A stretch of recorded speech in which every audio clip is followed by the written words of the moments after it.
Коронавирустар тыныс жолдарын қабындырады. Олар мұрын қуысы, ауыз қуысы, жұтқыншақ және өкпе. Коронавирустың түрлері өте көп сандысы жеңіл ауруларды тудырады. Мысалға тұмаулар. Бірақ кейбір түрлері ауыр дәрежеде асқынуы мүмкін.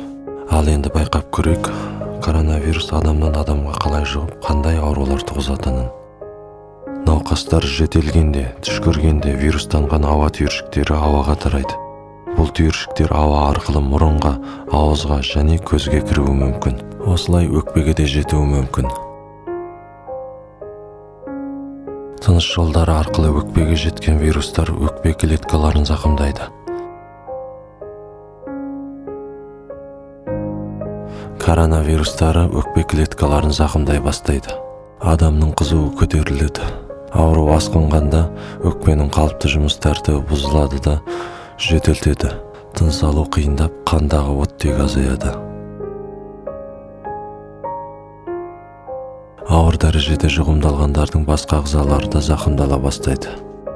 Бүйрек немесе жүрек жұғымдалады. Ауруды одан арман асқындыра бастайды.